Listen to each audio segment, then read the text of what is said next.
Hi everyone, Paul here from FamilyWheels.ca and welcome to my kitchen. Welcome to the 2017 Family Wheels Car Awards. Of course, we're coming up into holidays, a time when you can reflect on the year as it's been. We've had some pretty cool cars over the last 12 months, so let's reflect on some of those, some of the great ones we've had in our driveway, also some of the duds that we've seen along the way. And let's get right to it here, starting off with the Gamechanger Award, which for me has to go to the 2017 Hyundai Ioniq. It's a car that's meant to go up alongside the likes of the Toyota Prius, but it's doing a few things the Prius doesn't. First up, you've got three separate power plants that are going to be available in this car. There's the hybrid, that's what we drove. There's a fully electric version of this car as well, and then there's going to be a plug-in hybrid version of the Ioniq 2. But what makes it stand out is that while normally with a hybrid vehicle, you kind of gotta, plug your nose and just take the fact that you're going to lose performance out of that vehicle while you can have a green-minded car, the Ioniq still manages to be quite sporty. In fact, it has a 6-speed dual clutch automatic transmission, really nicely tuned suspension. It was a fun car to drive despite the fact that we were averaging 5.1 liters per 100 kilometers over a week of driving. That puts it just slightly above the Prius, but so much more interesting to drive. I mean, the Prius C that I was in just a couple of years ago from Toyota was without question the most boring, the most ugly, the most unsatisfying vehicle that I've ever tested on the channel, and this is kind of the antidote to that. Next up, let's talk about the Surprise of the Year award. This goes to a vehicle that up until recently I really actually didn't like. I thought it was boring to look at, boring to drive, the interior was really bland. I'm talking here about the Honda Accord. It's been redesigned for 2018. We had a chance to drive it a couple of months ago on the channel, and I think that in every respect, it's gotten so much better. Now, I know that the exterior lines on this car are divisive, but I actually quite liked it. But what I really enjoyed about this vehicle was the interior. Much more second row space. The front row felt really good, much more luxurious than I expected it to. In fact, it kind of had me going, if you're looking at a Lexus, if you're looking at an Acura, do yourself a favor and also look at the Accord, because that touring trim that we were driving around in gave you excellent value, excellent fit and finish at a much lower price. And then you fired this thing up, and the 1.5 liter turbocharged engine that we had in our tester doesn't feel like a 4-cylinder at all. Lots and lots of pep, and if you want more of it, there's also a 2-liter version of that engine available to you in the Accord. If only it came with all-wheel drive as an option, I think that would make it that much more relevant. Or even better, if it came as a wagon, what a car that would be. Now, our Best Value Award goes to another Honda vehicle, the 2017 CR-V. It's been completely redesigned. It looks far better from the outside, and standard equipment continues to be improved in the Honda line of vehicles. So on that base trim in the CR-V even, you're getting Apple CarPlay, Android Auto, a 7-inch infotainment system, dual zone climate control, a continuously variable transmission that actually drives really nicely, and a 1.5 liter turbocharged engine, the same 1.5 liter turbo that we see in the Accord. And nice balance between fuel economy and performance. Not to mention, we've got more second row legroom and class-leading trunk capacity as well. This is a vehicle you should really consider for your families. And speaking of families, if you do get this car with all-wheel drive, which is an option, then you get the full suite of safety features as well, like lane keep assist, adaptive cruise control, forward collision mitigation braking, all that kind of stuff. And it rounds out a really excellent value in the CR-V. So it wins out for best value for this past year. Now let's get to the best interior. It's the 2018 BMW 4 Series. What a gorgeous car, and a real idea of how good the Germans are at making clean, pared down, driver-focused interiors. Excellent materials and very few buttons. BMW has nailed it in this car, and I'm a big fan. The infotainment system has also been really improved. I haven't liked BMW infotainment systems in the past. This one is far more intuitive. We also have Apple CarPlay now available on that infotainment system, but not Android Auto, and that kind of ticked me off because BMW says that they're still working out the kinks. They want to try and make sure that they can get it working as well as possible, but cool to see a bit more smartphone integration from that company. BMW really could teach a master masterclass, particularly to the domestic manufacturers, about how to make a really beautiful, pared down, driver-focused interior. That brings me to the best new car for 2017. It's actually another 2018 vehicle as well, and we're talking here about the brand new Subaru Crosstrek, a car that we were in a few months ago on the channel, and I was so impressed. I liked the Crosstrek before, but it now is based on the same global design platform that we see in the Impreza. Subaru is going to be putting all of its vehicles on this platform in the coming years.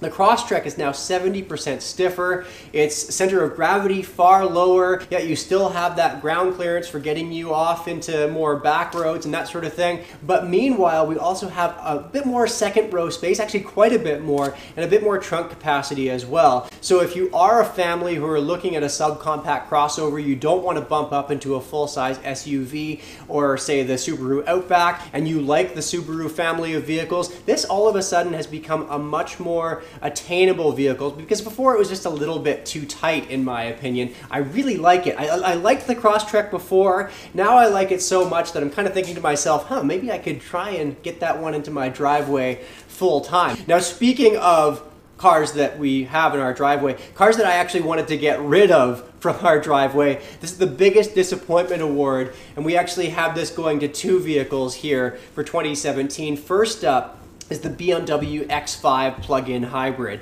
A vehicle that gives you, on paper, some kind of cool features. It gives you the size of an SUV, yet the clear conscience of a plug-in hybrid. But the problem is that it's so big, it's so heavy, that the plug-in hybrid range, the electric range on this car, was a dismal 20-25 kilometers. And at that point, you'd pump it over into the regular combustion engine, and it was really plowing through the fuel for us. In fact, if we look at the numbers, the diesel X5 from BMW is the far more efficient option. It also comes in cheaper. So I'm not entirely sure who's going to be buying that plug-in hybrid X5, other than people who maybe want to show off to their pals at yoga class and say, hey look, I've got a plug-in hybrid. It just doesn't really seem to serve much purpose. Nice to see plug-in hybrids becoming a bit more of a thing, but no, I'd give the X5 plug-in hybrid a pass until this technology can get a little bit better. But without question, the biggest disappointment for me this past year has to be the Toyota CHR. What a weird mishmash this car is. Terrible exterior lines, and it's also got awful blind spots because of those weird exterior lines. Kind of unforgivable, downright unsafe at times. We also talk about the performance on this car. Well, the small four-cylinder engine is mated to one of the most power-sucking, continuously variable transmissions I've ever driven. It was uninspiring to drive. The trunk was too small. It wasn't a very spacious second row. It wasn't very attractive to look at. The cherry on top for me had to be the fact that since this is a subcompact crossover, it doesn't come with all-wheel drive as an option. You can only get it as a front-wheel drive car, and in such a competitive subcompact crossover segment, that to me was the true kiss of death. So the CHR certainly not winning my most fun car of the year award, but that most definitely goes to the 2017 Audi RS7. This is an example of, if you've got the coin, how much fun a family car can be, because it has 4 doors, it has 4 seats, it has class-leading trunk capacity, yet in the RS7 performance that we were driving around in,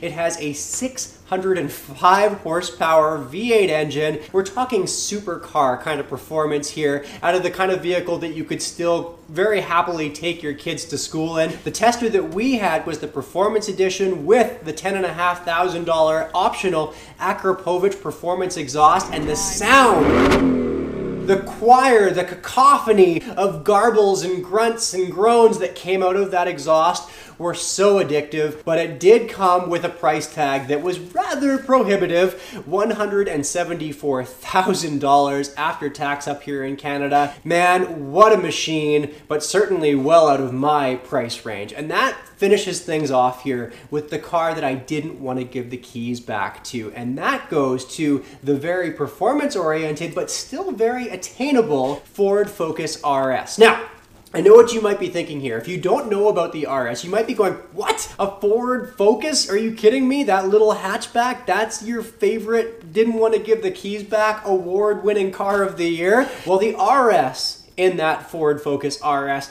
really does change this car altogether. It becomes one of the most rally-inspired, most grin-inspiring vehicles that you can imagine at a price tag that's just under $50,000. Now that sounds like a lot for a Ford Focus, but let me run these numbers for you and you can make up your mind for yourself. It comes with the same 2.3-liter turbocharged engine that we find in the Ford Mustang. It's been tuned to put out 350 horsepower, 350 foot-pounds of torque, yet it's still got a second row, it's still got a trunk that you could put the dog in, it has an amazing all-wheel drive system. Given what this car is, Michelin Sport Cup 2 tires, Brembo brakes, such a good engine, so much fun out of this car. I think that it's worth every penny. In fact, for me, I'm actually starting, and I'm not exaggerating here, I'm starting a Ford Focus RS fund that I've just slowly been putting a little bit of my family wheels money into every month. At this rate, it's probably going to take me 15 years to save up enough money, but it's going to be worth the wait because honestly, as soon as I started taking this car into the twisties, I just fell in love with it. And if you're into watching auto shows and that sort of thing, you've probably seen other auto journalists liken the Focus RS to the Porsche 911. And they're not lying. This thing, for its price, is such a remarkable value for the kind of car that you're getting. It really is an incredible vehicle. And that rounds out my list of favorite cars over this past year. Let me know what you think. Maybe I've missed out on something that I tested that you think should make the list. Leave a comment below, subscribe while you're at it, and that brings me to big thank yous all around to you guys for all the subscriptions over the last 2.5 years we've been on the channel. 2.5 million views on the channel now as well. That's all thanks to you guys. Thanks for all your support. Have a great holiday season, and we'll see you in 2018 in the next batch of cars right here on Family Wheels.